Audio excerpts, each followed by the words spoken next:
Listening to others is the most effective way to improve English. What we are going to do is a role play and then we will explain the important sentences, idioms, and vocabulary in Hindi in the end. So let's start. It's an emergency. I want to see the doctor immediately. No, you cannot see the doctor without an appointment. People have come from far off places. You are not the only one with an emergency. There is a long queue of patients. I have been trying to get an appointment for 2 weeks, but I am not getting an appointment. My daughter has a severe headache. Her exams are likely to be held next month. I won't go home without seeing the doctor today. If you won't leave, I will have to call the police. So be it. You leave me with no choice. I am going to call the police now. Tell me what is going on here? Doctor, this man is creating a nuisance. No, doctor. I am not creating any nuisance here. I have come here for treatment. You know, doctor, you are one of the best neurologists in the city. But you know, your hospital doesn't have any mechanism to handle emergency cases. Emergency cases are treated just like ordinary cases here.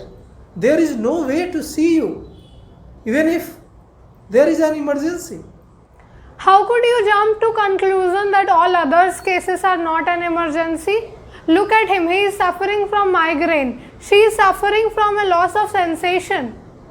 You people are so self-centered that you don't see the pain of others. Don't be so selfish. No, doctor.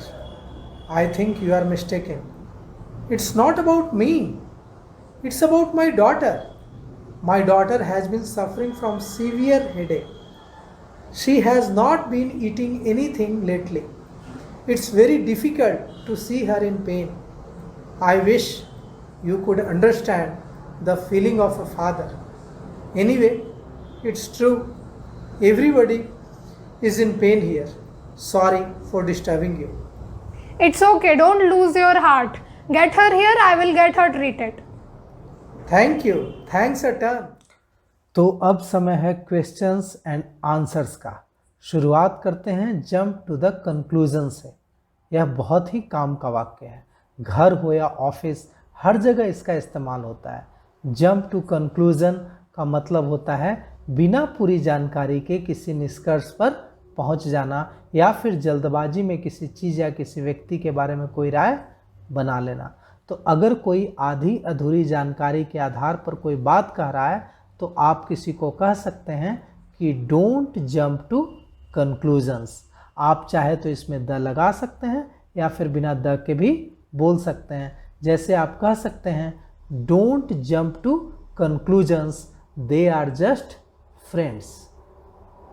वे सिर्फ दोस्त हैं, बिना किसी जानकारी के किसी नतीजे पर न पहुँचे। Don't jump to conclusions, they are just friends. Things are not always what they seem to be. Don't jump to conclusions. Things are not always what they seem to be. Don't jump to conclusions. चीज़ें जैसी दिखती हैं हमेशा वैसी होती नहीं हैं। तुरंत किसी नतीजे पर मत पहुंच जाओ।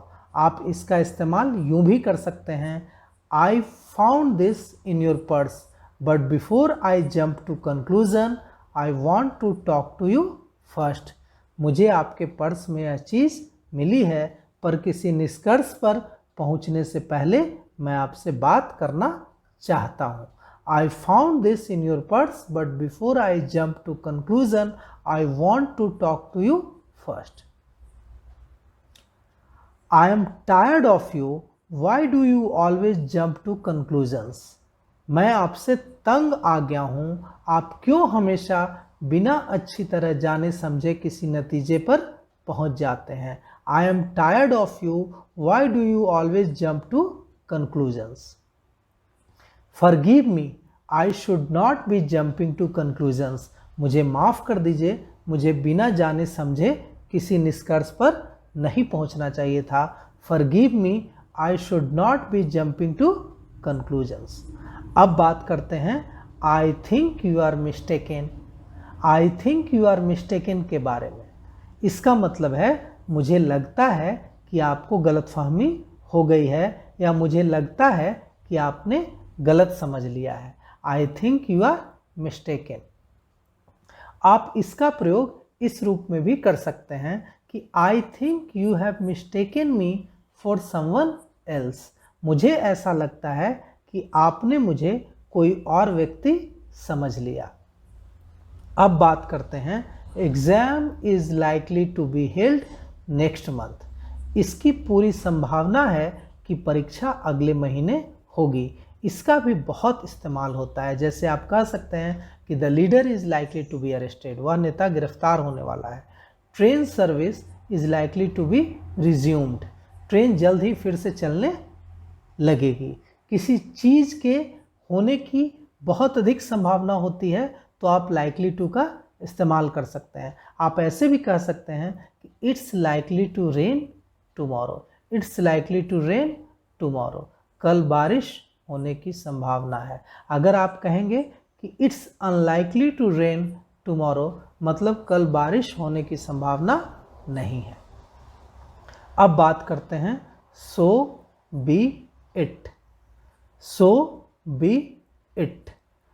सो बी इट का मतलब है अब जो होना है हो, ऐसा ही सही। मतलब कि जो होगा उससे आप खुश तो नहीं हैं, पर आप उसके लिए तैयार हैं। जैसे अगर कोई कहे कि if you go there I will not speak to you, तो आप कह सकते हैं कि सो बी इट। यहाँ आपके सिर्फ सो बी इट कहने का मतलब है कि आप कह रहे हैं कि मैं वहाँ जाऊँगा, अब चाहे जो हो। कोई कहे कि आई विल कॉल पुलिस, तो आप कह सकते हैं कि सो बी इट। मतलब आप कह रहे हैं कि बुलाना है तो बुला लो, मुझे मंजूर है। अब बात करते हैं स्टॉप बीइंग सो सेल्फिश। इसका तो कई तरीके से इस्तेमाल किया जा सकता है। स्टॉप बीइंग सो सेल्फिश का मतलब होता है इतने भी स्वार्थी मत बनो। आप कह सकते हैं स्टॉप बीइंग ग्रीडी, लालची मत बनो। स्टॉप बीइंग जजमेंटल, बिना अच्छी तरह जाने समझे किसी के बारे में कोई धारणा, कोई राय बना लेने की आदत बदलो। Stop being an emotional fool, भावुक मूर्ख बनना बंद करो। मतलब इतने भी भोले न बनो कि लोग तुम्हें मूर्ख बना दें। स्टॉप बीइंग लेजी, आलसी मत बनो। स्टॉप बीइंग जेलस, जलनशील मत बनो। स्टॉप बीइंग नेगेटिव, नकारात्मक मत बनो। Stop being a people pleaser. People pleaser का मतलब है जो व्यक्ति सबको खुश करने में लगा रहता है। Stop being a people pleaser, do what is right. Stop being a people pleaser, do what is right, मतलब सबको खुश करने की कोशिश मत करो, जो सही है वही करो। डोंट लूज योर हार्ट, इसका मतलब है दिल छोटा न करो, उदास मत हो। आप इसका इस्तेमाल किसी को दिलासा देने के लिए कर सकते हैं। Don't lose your heart. Far of, far of का मतलब क्या है? फार ऑफ का मतलब है बहुत दूर दूर से। Creating a nuisance, creating a nuisance का मतलब होता है शांति भंग करना, हल्ला हंगामा करना, उपद्रव करना। आप कह सकते हैं कि डोंट क्रिएट अ न्यूसेंस, हल्ला हंगामा मत करो। Thanks a ton, thanks a ton का मतलब क्या है? थैंक्स अ टन का मतलब है थैंक्स अ लॉट, बहुत बहुत धन्यवाद। तो हमारा वीडियो अच्छा लगे तो हमारे चैनल को सब्सक्राइब करना ना भूलें। जल्द मिलेंगे नए वीडियो के साथ। Please like, share and subscribe. धन्यवाद।